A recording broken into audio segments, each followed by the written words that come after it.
Hello and welcome to the latest episode of Let's Talk ABM with me, Declan Mulkeen, CMO of account-based marketing agency Strategic ABM. ABM is one of the hottest B2B strategies right now, helping companies to win, grow and retain their most important accounts.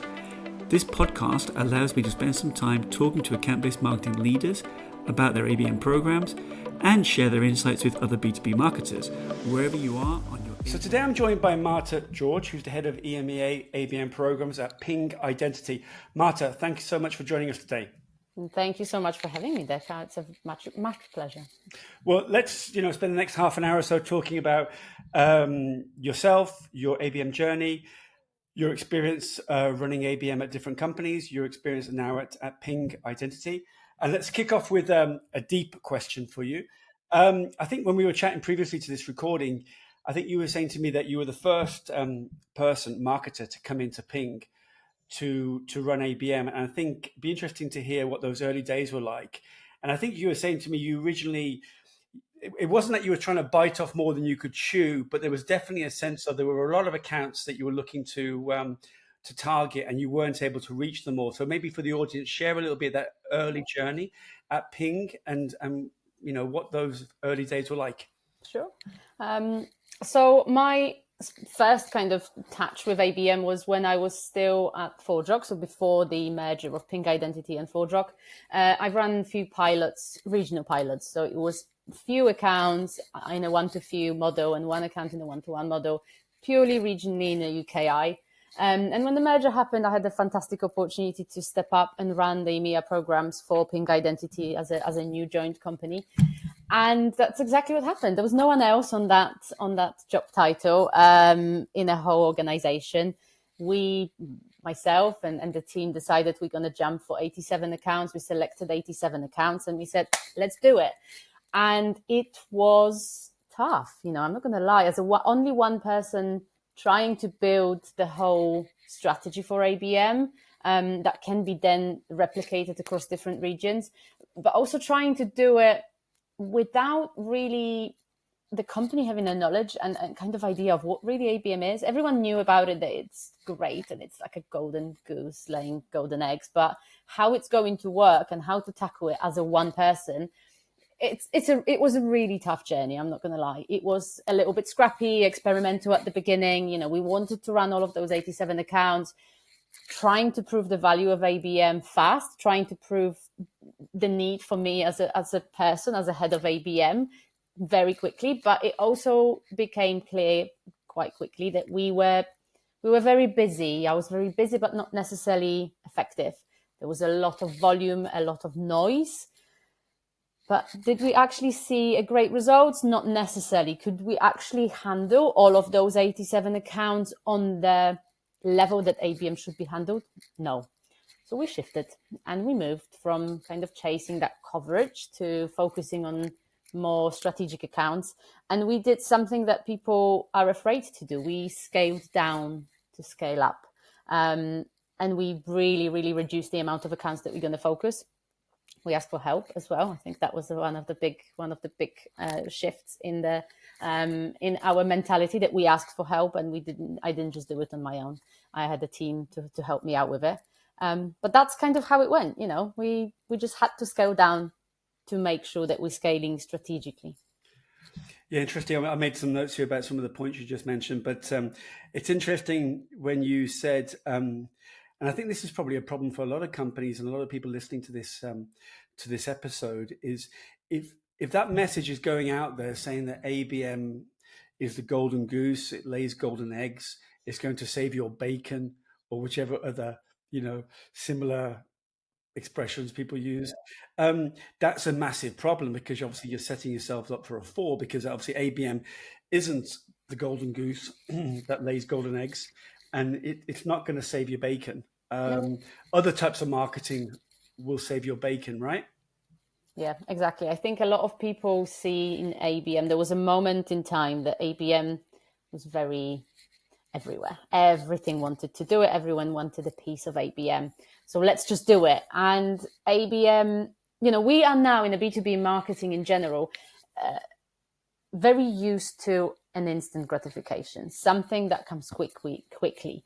How many times we've heard the phrase of low-hanging fruit? Let's just get the quick wins. Let's do this. ABM's not going to give you low-hanging fruit. It's not going to give you quick wins. It's a complete mindset. It's a completely different shift from demand generation, from, badge scanning on an event to a strategy. And the whole company needs to be behind it and to understand it, not just as marketers, but everywhere. Leadership, sales, customer success, CEO, chief revenue officer, all of them need to understand that ABM is a big investment.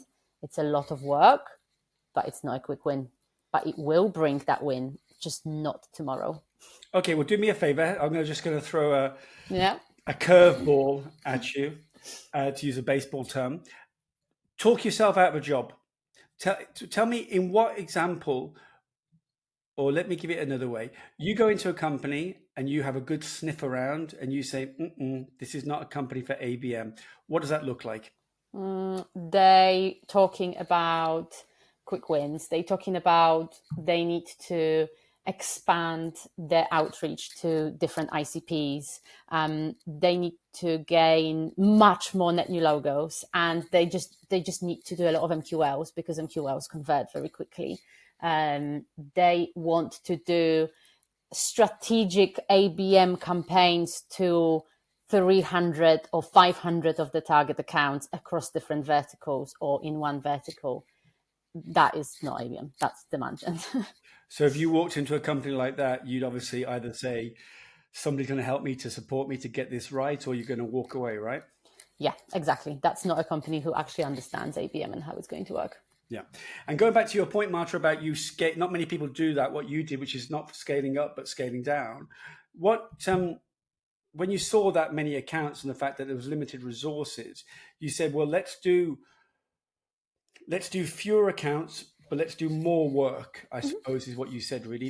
Fewer accounts, more work. So talk me through that transition.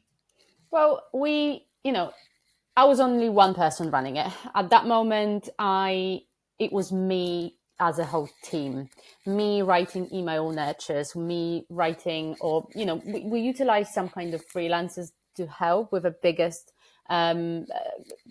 content that we had to write, executive summaries, white papers, anything. But majority of it was me trying to manage all of this on my own. I hit the moment after first 8 or 9 campaigns went live, and I was again preparing in another 4 or 5 to go live, creating, writing, sitting in Canva, doing images myself and using templates to kind of just put the stuff together, content back on a template together. I realized, well, I don't really have time to review what happened in those first campaigns. So that was the biggest kind of shift of like, well, I can't run it on my own because I have no time to actually strategy. I am just fully in execution mode. But how do I actually measure the results if I don't have physically time to go and review it? I don't have time to pivot. I don't have time to speak with sales, to speak with customer success, to get the team together and see if what we're doing actually working. So we've decided it's time to slow it down, to choose strategic accounts, must-win accounts, must-keep accounts, because we've decided, and that's going to be maybe interesting to people listening here, we've decided that we're going to run ABM to customers. That's when that shift happened. We chose customer accounts that we have to keep, expand, build better relationships with as our ABM targets moving forward. And yeah, we cut them in half. We went from 87 to about 36, I think, accounts. We've then decided which ones are the strategic one-to-one motions.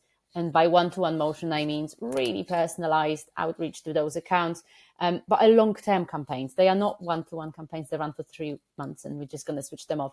We planned them for 3 years. We planned them 2-3 years outreach. What do we want to achieve with those accounts in the next 24 to 36 months? How do we want to move our relationship with them from a transactional to a strategic partnership? That was the goal. And that's why we kind of went for it. And suddenly sales started understanding it because they understood the impact that we can make. It wasn't just throwing some adverts up to accounts and hoping something's going to stick. It was working in the partnership with them, talking with them, educating them, making sure that we're getting all of the insights for this account, taking them on a journey with us. And that helped us helps us a lot to actually build that strategy for those accounts, because sales and customer success and engineers and product managers and product and solution marketing became a part of our team and not just people on the side of it. It's interesting you used the term journey as well. It's not just ABM as a journey for yourselves in the marketing sphere, but also that the sales colleagues, if you can bring them on that journey with you as well, you've got a better chance of success. And it's really interesting. I think there aren't many companies who have that 24 to 36 month vision. I'm just thinking back to some of the previous guests on Let's Talk have tended to be kind of like the Microsofts, the Googles, those companies that actually can, in inverted commas, afford to invest that time. But it's great to hear that at Ping, you've got that long-term vision for your customers. And I think that ties into a lot of the research that's showing that, you know, the new kind of North Star metric for many companies now is no longer, you know, revenue, deal velocity, average order value, but it's actually customer lifetime value. And if you can actually, going back to your point, if you can actually justify your investment and yourself as a marketer, as an ABM, and the team that you've built around that, and you can say, well, look at these customers, the lifetime value that we're seeing from these customers. There's probably no better metric than that, really. Going back to that point, I think you mentioned about one of your kind of philosophies about ABM. And I think you were saying to me before, Marta, that you said that for you, ABM isn't a campaign, but it's actually a way of building relationships one by one. So how does that philosophy show up in your daily work and your daily approach to ABM? Yeah, I definitely mentioned that because I say it quite a lot. It is, a lot of people still see ABM as it's just a campaign that you just launch and forget about it. It's not a campaign. It's a program. It's a mind shift, complete change of approach to go to market as a strategy. ABM needs to be built into your go-to-market. Your go-to-market needs to be based on ABM, regardless if it's a digital marketing, channel marketing, anything. There are parts of ABM in any aspect of marketing. And we do it. That shows up in the way we operate. You know, our one-to-one engagement programs, executive sponsorship, regular check-ins, deep research. We are living with those programs together. I am obsessed with the programs and not just fighting to launch it and let it be. It's a constant checking, constant pivots, adjustments of those programs. That's how I see it. You know, you can't just treat it as a campaign, because it will flop. End of the day, that's what's going to happen. Those strategic accounts changing, the people talking with them, there is so many actions still happening within those accounts that you need to be ready to jump in and pivot, jump in and change if you have to. And sometimes you might do something wrong, and it's okay, because we learn on this. If you fail on something, fine. That's why you're so connected with that program. That's why you're obsessed with it, because you just pivot if you have to, you know. And the moment we in Ping Identity and myself, you know, I shifted from that campaign language to the relationship language, the conversions just changed and the outcomes changed. And suddenly the engagement with our programs and assets just skyrocketed, because we started talking to those accounts on a relationship level. And perhaps linked to that, with regards to change, which you mentioned several times then, and it's okay to fail, you know, the whole Google mantra of fail fast, learn fast. Does that mean that with the programs that you've been running, have you been moving different accounts from one to many to one to few to one to one, and like promoting and demoting? Yes. Have you been doing that as well? Yes, that's exactly what we're doing. You know, we've selected the accounts, we mapped them originally and structured them originally. These are our one-to-ones, these are our one-to-fews. And as we go through the campaign, you know, and it's not going to happen in the first week, but after the first 3-4 months, when we sit down and review those campaigns and the programs, and we see them, we see the engagement of the account, we do demote them. There are accounts that I pulled out from the one-to-few program because we just had to. There was no engagement. They were not ready. The intent was showing that they were just not ready for an engagement now. they should be demoted to the one-to-many or to the customer marketing in general, that kind of base group of customer marketing.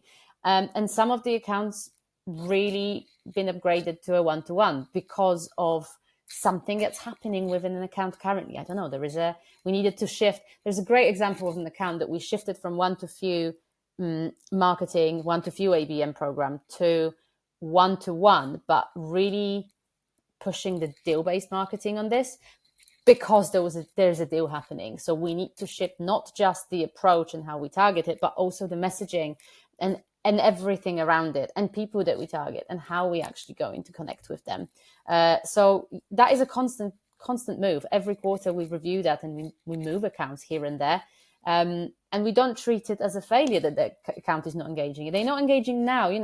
We all heard about it. Only 5% of your total addressable market will be in the market at a certain time. They're not ready now. They might be ready next year. Yeah. I don't know whoever had that quote of 5%, 95%, but they should have trademarked it, because we all use it, aren't we? It's probably not true, actually, we all use it. It's like one of those kind of urban myths that people tell you, but but I mean, obviously the majority of people are not in market, and the majority of people are not going to buy from you today, but they will buy from you potentially tomorrow. But it's interesting, the deal-based approach, and that's really, so that triggered the fact that there was a deal in play, triggered the one-to-one promotion. Not necessarily. What didn't necessarily trigger that, because we do promote the account from one-to-few to one-to-one anyway, based on their engagement and what we see as an outcome. This one was just very specific. We had to shift them not just to one-to-one, but actually push the deal-based marketing to them. That's good to hear. And I think DBM and pursuit-based marketing, which is another term, is something that dovetails really nicely with ABM. Let's just talk about, there's a point, obviously, with your company. There was a point that you mentioned when we were chatting about your approach to market. Do you have also an approach through channel partners as well? Is that right? Yes, that's correct. So how do you coordinate ABM, or do you, with your channel partners?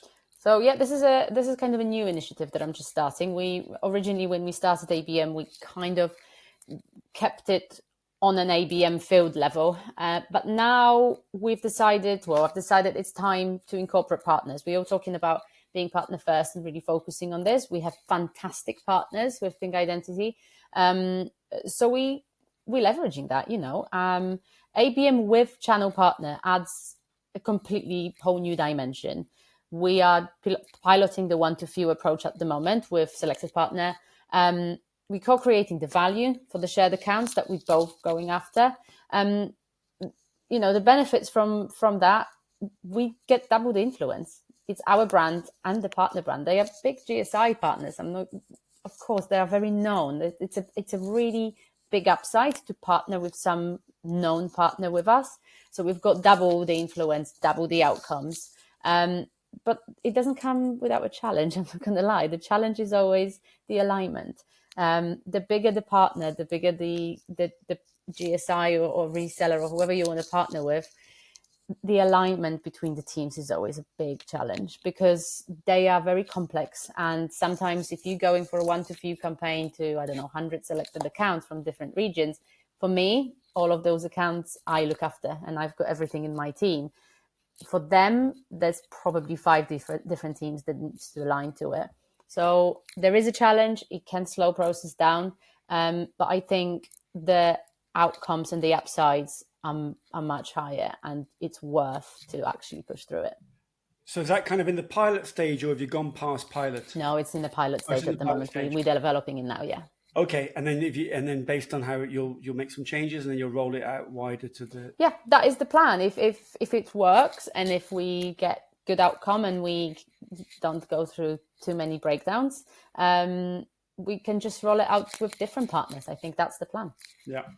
So, talking about pilots and getting things right, obviously a very sticky question for a lot of ABMers is measurement, right? And how do you report back what you're doing, the success? You mentioned at the very beginning, Marta, that when you were first doing this, you were saying, hey, I need to justify my job, right?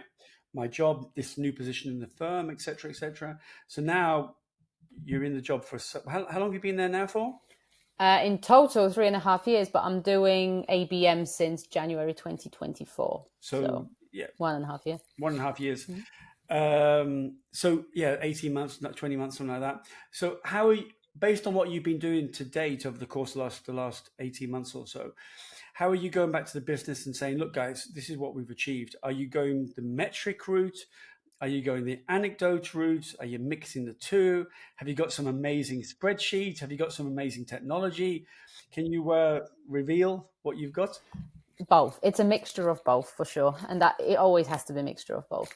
We need to think about it, ideally, if we think about ABM, we want to forget about MQLs and pipeline and the quick revenues and how many meetings have you booked. That would be the utopian probably stage for every ABMer in the market. But we can't do this because companies still report on this. They still need to track pipeline, revenue, MQLs. These are the table stakes. You have to do this. So we still report on that. Let's not talk about them because this is it's the sole subject. I just don't really like MQLs. I'm really against them. ABM lives in the nuance, So when I report on ABM and I talk, I try to tell a story that it's not just pipeline and it's just not just revenue, but they are the anecdotal KPIs that you can't really see on the paper directly. Engagement depth. Are the senior buyers active? Are they engaging? What buyer groups are engaging with us? Are we connected with the C-suite? Are we connected with more engineers and architects? Where is that engagement coming from? Sales velocity. Are we accelerating the deals if we're talking about deal-based marketing? Are we getting there quicker because they engaging with us? Conversation quality. Are we shifting the mindset? Are we?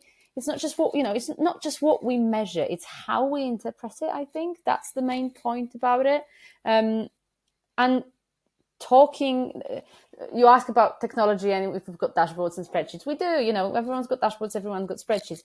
You're not going to know all the details from dashboards and spreadsheets. Speak to the sales, speak to the customer success.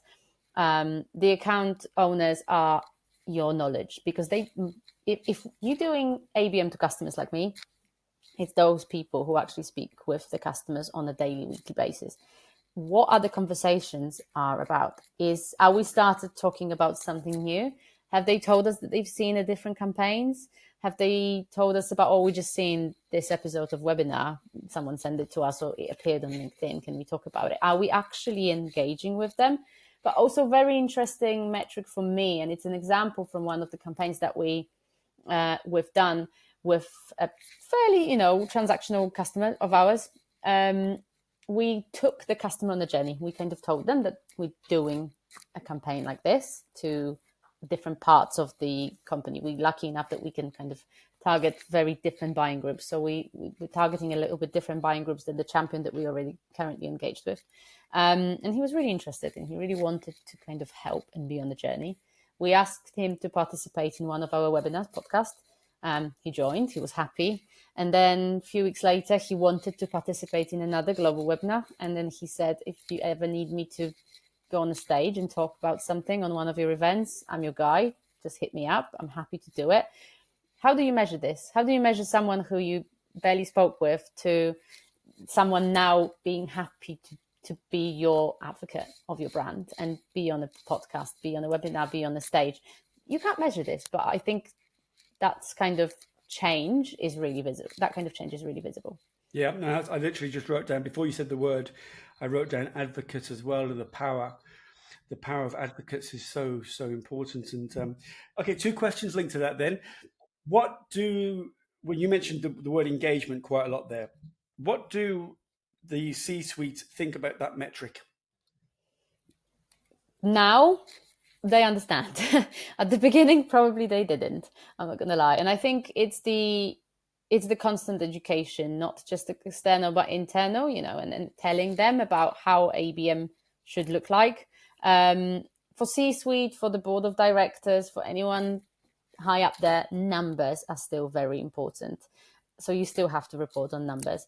But it helps you tell the story. It helps you sell why you're investing that much and why we have to wait a little bit longer for those tangible results that you see on the dashboard in your CRM system, because the relationship is building that way. and that relationship will bring the results in the future. So I think if I was just telling about this, no one would listen to me. But because I combine it with the actual numbers, it makes complete sense. And then the second question, Marta, linked to that is, if you were a fly on the wall in a sales meeting, what would they be saying about you and your ABM efforts? Oh my gosh, that's a great question. I think they would talk pretty well about my ABM efforts, to be honest, because I work with them. They are part of my team. I don't just deliver and tell them or want something from them. I actually take them again on that journey with me. They are crucial part, and I always tell them 70% of success of this ABM is you guys, because they give me so much insight. I speak with them on a regular, weekly, bi-weekly basis.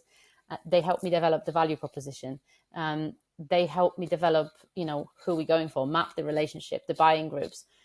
And they are really engaged, and this is one of the kind of tips for whoever's going to start ABM. If you want to start a strategic ABM program, regardless if it's one-to-one or one-to-few, and you start talking with sales and they don't want to do it, because very, very often they say, I don't have time. I'm sorry. I don't have time. I'm not interested. Just run something. I'll be happy, whatever you bring. That is probably not a good target account for your ABM efforts. You need an engaged salesperson with you to help you out. So I think because we get close and we really work on it together, they like it and they see the effort. That's what I hope for. Good. Well, we'll have to ask them. Yeah. Or you can send them this episode of Let's Talk ABM and ask them to share it on Slack or whatever, right? Yeah, somewhere. Quick one for you, Marta. There's something you said to me when we were chatting before the recording. You said something about the kind of misconception that ABM is a campaign in a box, and I've heard that a lot. What do you think is going on there, and how do you push back on the fact it's not a campaign in a box? I think it came from the fact that a lot of companies wants to see the results really quickly. And if something is working, let's just replicate it. So the easiest option is let's build a campaign in a box and then copy paste it to different accounts. That's where we're going to scale very quickly. From one account, we're going to make it into 700 accounts. ABM is not a campaign in a box, because ABM, I always see it that way. Every target account for ABM is a separate go-to-market. Treat it as a separate go-to-market. What works for one account will never work on a second account. You can't put it in a box and copy and paste it and replicate it. Every approach is completely different. It's not a toolkit you deploy. It's a strategic shift. When people see it as a campaign in the box, they treat it like a demand gen with just a little bit prettier label, because ABM is very in fashion now. So I do push hard on it. Like, I really push back hard on it. And I always say, if it works here, great, we're not boxing it. If you want to deploy another program to another account, we need to work on it exactly the same hard as we just worked on this one. There is no copy pasting. I'll put that on a t-shirt. There's no copy pasting with Marta. Right, that's how it is. Right, talk to me about, this is a kind of going back to that question around ROI and measurement. Is another kind of hot topic. Is how you can actually do a very good event and kind of almost ABM the event. And not a lot of people get this right. So what's your advice, or how are you doing it, and what kind of advice can you share with the audience about how to truly run a great ABM event?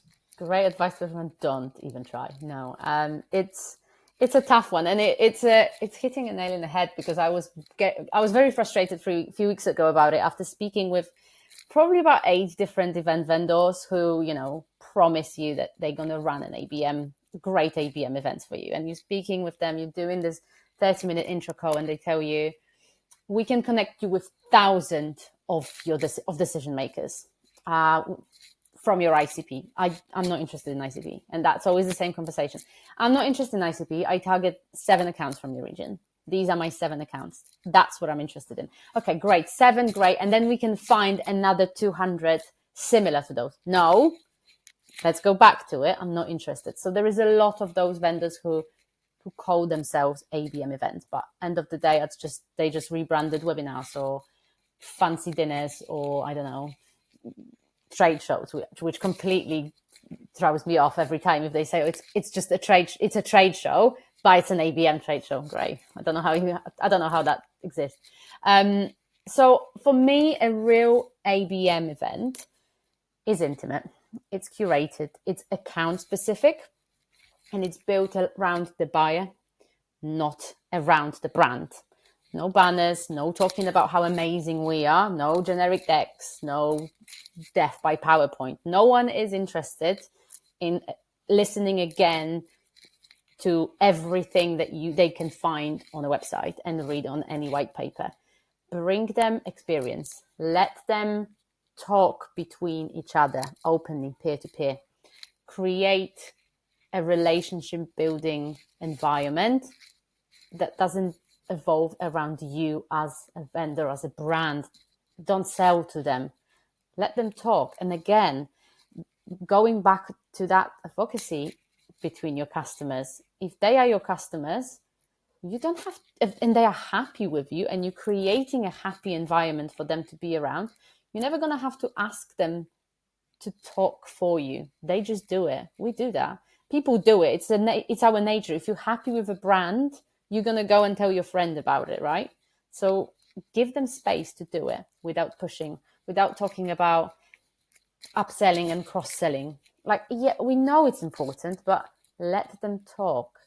The relationship are built that way, and the deals are born that way as well. It's going to take a little bit longer, and you're not going to have an MQL from it and 100 scans, but trust me, it's going to work in your favor.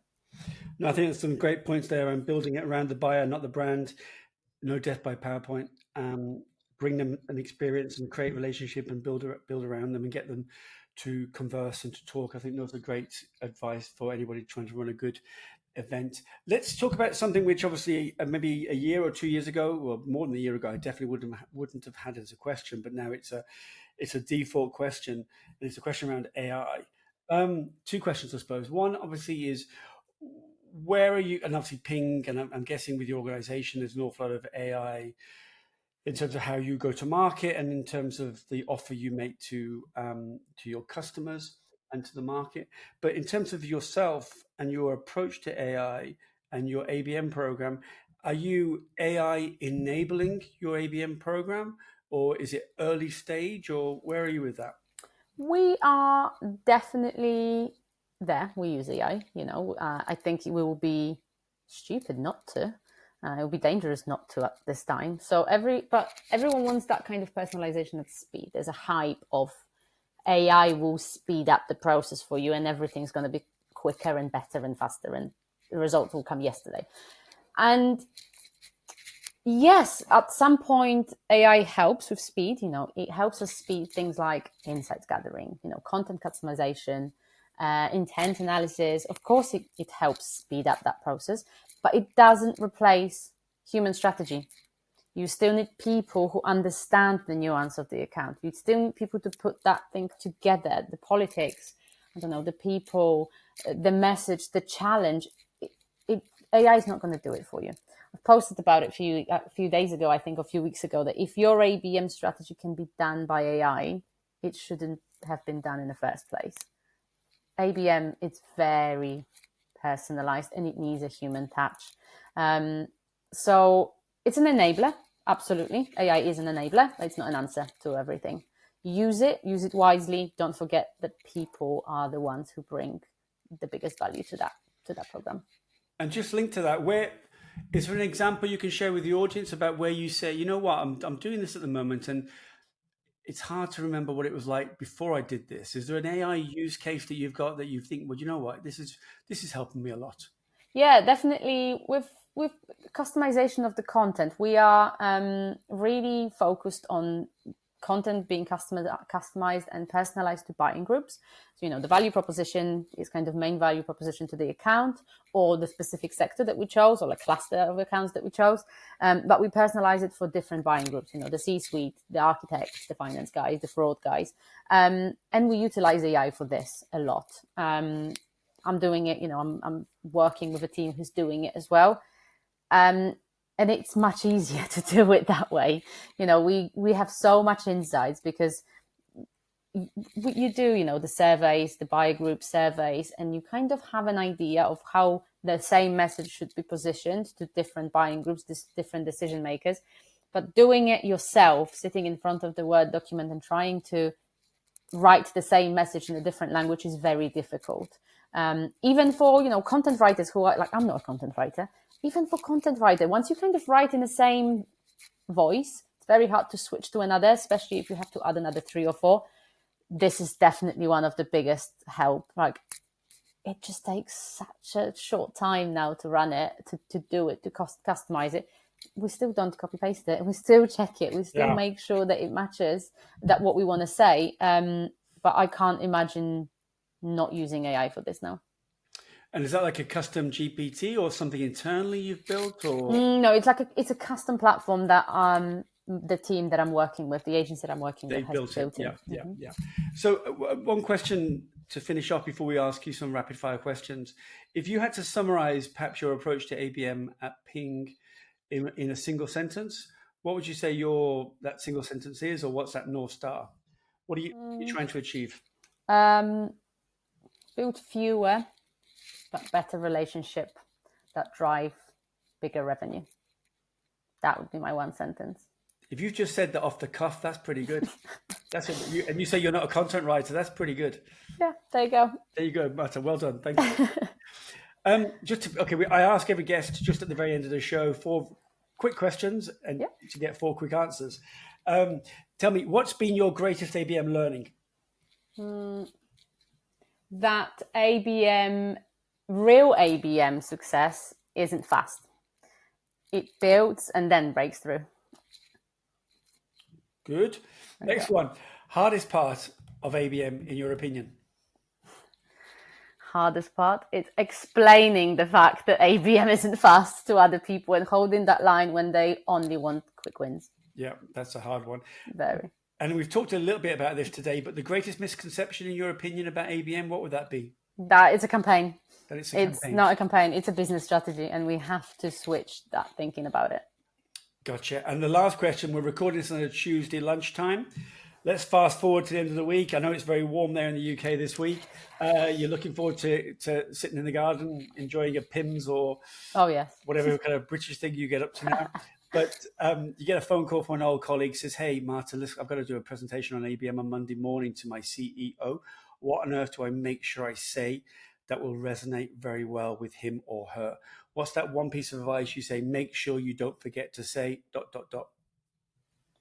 Make sure you don't forget to say. Maybe not make sure that let's not forget to say. I would probably say don't be tempted to do more straight away. Resist that temptation. You will be tempted to do more because it's a big presentation, it's a big thing. You'll be tempted to just jump into 90, 20, 120 accounts straight away. Don't. Start slow, build it up, and then scale.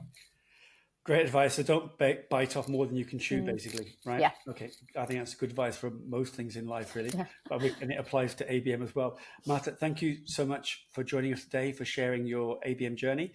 And I wish you and the team there at Ping every success for the coming months and years. Thank you. Thank you so much, Doug. It was an absolute pleasure to speak with you today. If you enjoyed this episode of Let's Talk ABM, be sure to subscribe so you're notified when a new episode is posted. Feel free to rate and review this podcast. Thanks so much for listening.